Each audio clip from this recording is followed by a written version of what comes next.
Hello, my name is Fakhry and I'm from group 6 and we will present at meeting 9. In this meeting 9, we will talk about language and culture. The exact nature of the relationship between language and culture has fascinated and continues to fascinate people from a wide variety of backgrounds. That there should be some kind of relationship between the sounds, words, and syntax of a language and the ways in which speakers of that language experience the world and behave in it seems so obvious as to be a truism. It would appear that the only problem is deciding the nature of the relationship and finding suitable ways to demonstrate it. But, as we will see, what is obvious need not necessarily be true. The sun does not rotate around the earth, nor is the earth at the center of the universe. Worf, one long-standing claim concerning the relationship between language and culture is that the structure of a language determines the way in which speakers of that language view the world.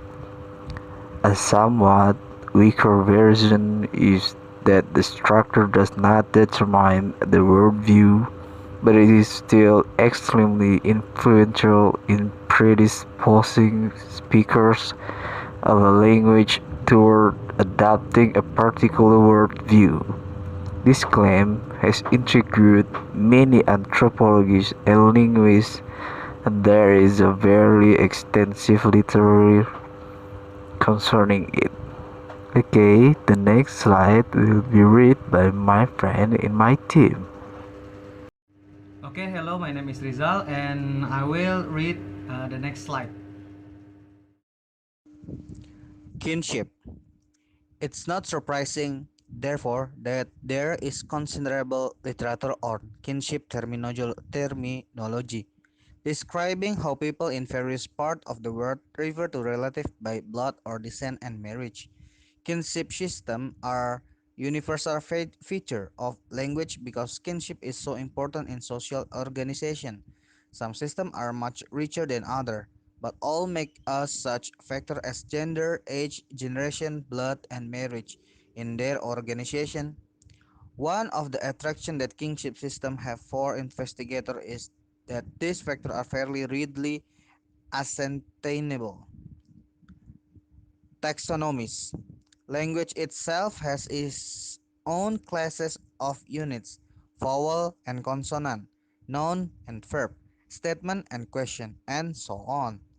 People also use language to classify and categorize various aspects of the world in which way they live.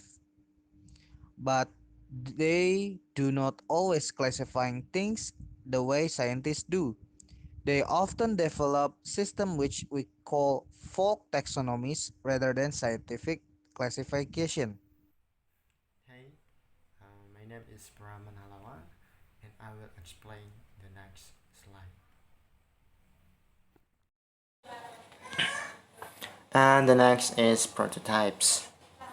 Roche has proposed an alternative to the view that concepts are composed from sets of features which necessarily and sufficiently define instances of concepts. Roche proposed that concepts are best viewed as prototypes.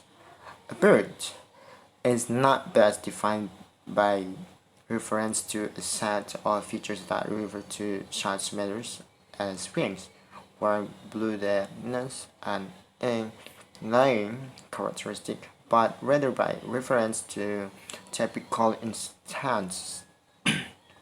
So that a prototype bird is something more like a robin than it is like a penguin, ostrich, or even eagle.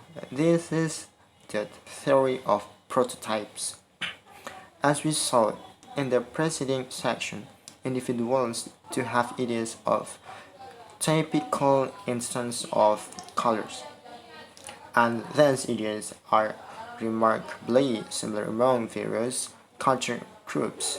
Such similarity in views, however, is found not only in reference to bird and colors. And the last is taboo and euphemism.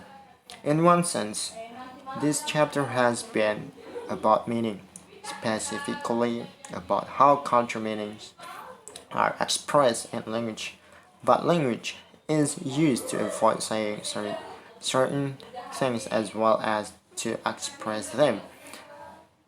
Certain things are not said not because they cannot be, but because people don't talk about those things, or if those things are talked about, they are talked about in very roundabout ways. In the first case, we have instance of linguistics table. In the second, we have the employment of euphemisms so as to avoid mentioning certain matter directly. Okay, thank you. Okay, that's all from us, and thank you for watching.